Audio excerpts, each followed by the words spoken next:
Assalamualaikum warahmatullahi wabarakatuh. Selamat datang kembali di channel Rio Sport. Kita awali edisi kali ini dari Piala Dunia U17. Nah, Piala Dunia U17 kan udah jalan nih. Apa yang paling menarik di ajang ini ya?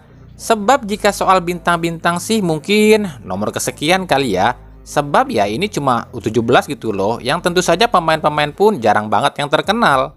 Tapi kami pribadi melihat ada dua hal yang menarik nih di Piala Dunia U17 ini. Yang pertama, wasit. Andai saja liga kita pakai wasit-wasit di Piala Dunia U17 ini, tentunya selain 3 wasit Indonesia loh ya. Sebab dari 2 laga yang kami saksikan di Piala Dunia ini tuh wasitnya tuh terbilang oke loh. Kalem, tenang, tapi tegas dan keputusannya tepat gitu loh.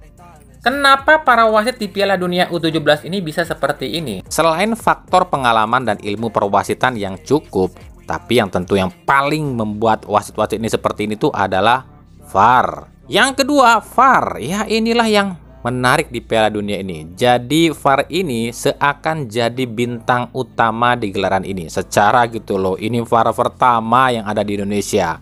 Segala tindak tanduk pemain maupun wasit itu diawasi oleh VAR. Wasit nggak bisa seenaknya ambil keputusan sebab ada yang ngawasin. Inilah salah satu alasan kenapa di sebuah liga itu butuh VAR. Sebab VAR bisa meminimalisir kesalahan wasit. Pemain maupun ofisial dan pelatih nggak bisa protes lagi. Apalagi sampai jotos-jotosan kalau udah ada VAR.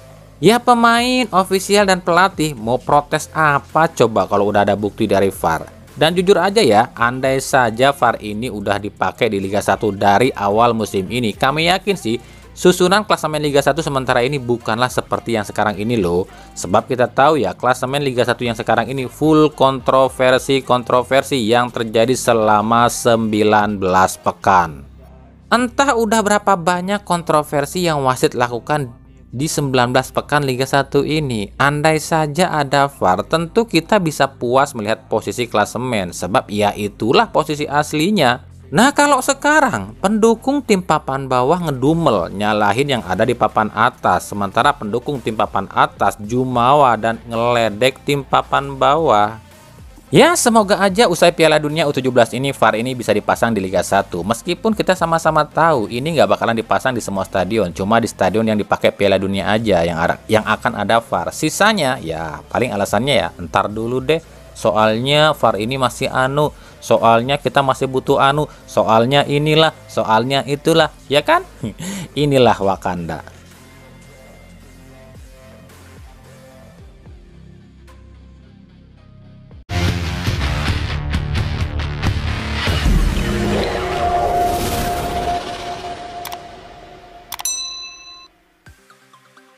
Timnas U17 akan lakoni laga kedua penyisihan grup Piala Dunia U17 pada Senin 13 November 2023. Lawan yang akan dihadapi adalah tim juru kunci sementara grup A, yakni Panama. Tapi jangan salah, meskipun Panama jadi juru kunci di grup ini, tapi kita sama-sama tahu peringkat Panama itu jauh di atas kita, yakni peringkat ke-44 dunia. Dan walaupun Panama kalah di laga perdana, tapi ya kita sama-sama tahu kalahnya pun tipis, ya ini cuma kalah 0-2 dari tim Maroko yang berperingkat 13 dunia. Nah berkaca pada hasil laga perdana, kira-kira akan seperti apa sih strategi Bima Sakti saat melawan Panama yang dipimpin oleh Juan Carlos Cubillas? Sebab kita tahu di laga perdana timnas kita ini banyak banget kekurangan. Ngotot sih oke ya, tapi fisik ini loh sangat payah, kedodoran abis cuy.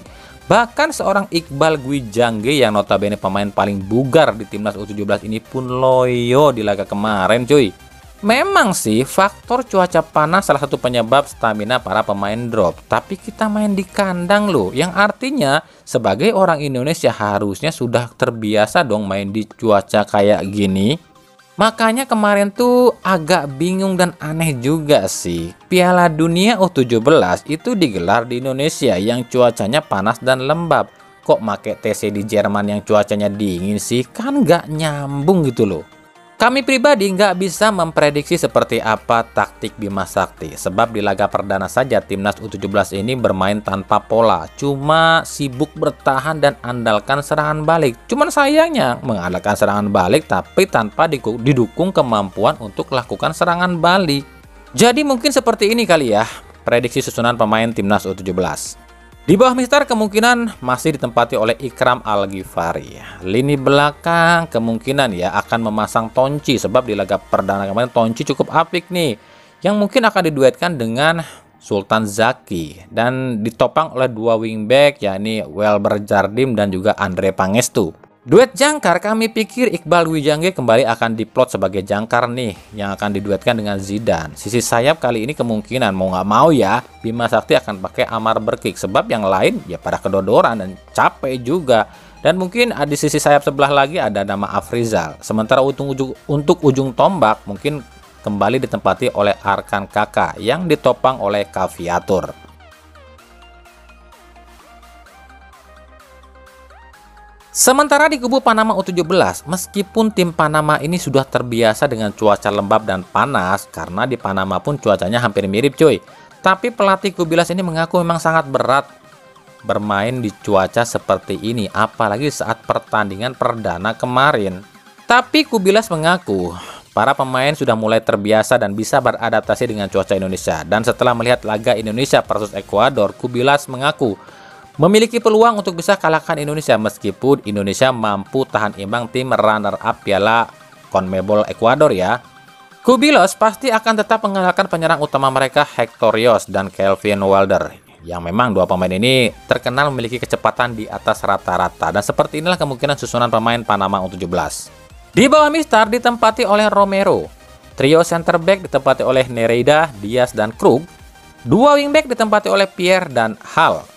Dua jangkar ditempati oleh Castillo dan Moreno, sementara dua ujung tombak ditempati oleh Rios dan Walder yang ditopang oleh Rice.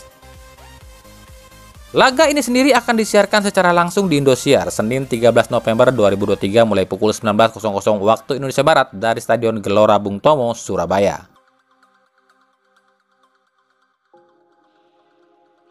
Kita beralih ke berita klub. Rumor kembali menerpa Persib Bandung. Wajarlah kalau banyak rumor tim ini ya. Setelah kemarin ada nama Gabriel Perez dan Asnawi Mangku Alam yang dirumorkan akan merapat ke Persib, kini giliran satu pemain lagi yang dirumorkan ke Persib. Dia adalah penjaga gawang asal KL City, Kevin Ray Mendoza. Kiper berpaspor Filipina keturunan Denmark berusia 29 tahun ini dirumorkan ke Persib oleh seorang pengamat sepak bola Malaysia, Anis Farhan, di akun Twitternya. Jelas gosip ini membuat gaduh tim Persib, sebab jika Kevin ini dirumorkan ke Persib, otomatis posisi Sato yang terancam. Apalagi Sato di beberapa laga terakhir diparkirkan oleh Hodak, sebab Kevin ini bisa menjadi slot ASEAN. Sato yang notabene pemain kesayangan Bobotoh dan Luis Milla, sebab kengototan Sato ini di atas rata-rata justru mulai tersingkir di era Boyan Hodak. Hodak nggak lagi memasang Sato sebagai bek tengah, tapi mengembalikan ke posisi awalnya sebagai bek kiri. Sebab menurut Hodak, seorang bek tengah itu wajib punya postur jangkung. Apalagi Hodak pun pernah mengatakan posisi bek sayap itu tak perlu pemain asing, pemain lokal pun cukup. Yang penting kondisi fit dan bisa lari kencang. Kontrak Sato sendiri masih sangat lama di Persib sampai 2025. Nah, gimana menurut kalian dengan rumor ini?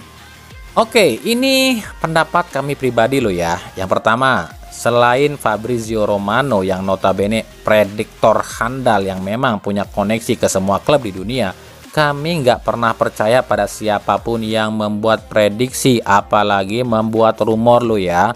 Sebab biasanya para orang-orang yang bikin prediksi dan rumor ini tuh cuma menebak-nebak, dan disebabkan oleh faktor kedekatan historis seorang pelatih. Contoh nih, si Anis Farhan ini kan bikin rumor seperti ini sebab kan karena Boyan Hodak ini pernah melatih KL City kan. Menurut kami pribadi ini sih nggak masuk akal kalau Hodak ambil Kevin. Sebab Kevin ini tuh kiper, sementara Persib udah numpuk kiper. Kecuali ini yang dirumorkan itu posisi lain seperti back, gelandang, atau striker. Ini baru masuk akal. Lah kalau kiper buat apa? Masih ada Teja, Fitrul, ada Seva. Mereka juga pada bagus kok. Dan satu hal lagi yang kami ingatkan, biasanya para pengamat bola, terus juga harian atau media bola, dan juga prediktor bola asal negara Ipin Upin ini gak pernah ada yang bener loh ya. Mereka tuh biasanya cuma nebak-nebak doang. Jadi ya nikmatin aja ocehan dari negara Ipin Upin.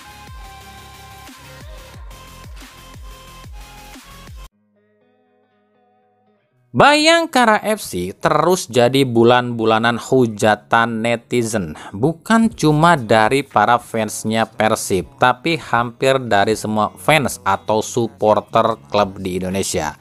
Dan tentu saja yang paling mencolok adalah hujatan dari fansnya Persib dan Persija. Hal ini wajar sebab apa yang dilakukan tim Bayangkara FC ini tuh membuat para netizen itu geram sekaligus benci pada Bayangkara FC. Usai membajak Putu Gede dengan cara yang gak wajar, Bayangkara FC pun membajak salah satu pemain kesayangan Jackmania, yakni si Baby Shark, Witan Sulaiman. Padahal Witan ini lagi bagus-bagusnya loh di Persija. Tapi kan Witan ini dipinjam, bukan diambil secara paksa kayak Putu Gede di Persib kemarin. Kok pada geram ya? Ternyata bukan cuma itu alasannya, bukan cuma gara-gara bajak Witan Sulaiman doang cuy. Jadi ada kabar Bayangkara FC pun akan ambil Ferrari secara paksa ke Bayangkara dan sejumlah pemain lain yang berprofesi sebagai polisi. Dan notabene kebanyakan pemain Persija seperti Frankie Misa dan Ginanjar Wahyu, ya meskipun dua pemain ini tengah dipinjamkan ke klub lain. Di Instagram Bayangkara FC dipenuhi komentar dengan kata-kata hujatan bagi tim milik Polri ini. Lalu apa yang kita bisa pelajari di sini? Ternyata masyarakat kita ini masih banyak yang waras ya. Mereka tahu yang salah yang mana, yang benar yang mana. Tapi kok herannya federasi nggak pernah waras ya. Udah tahu klub salah, tapi dibelain mulu.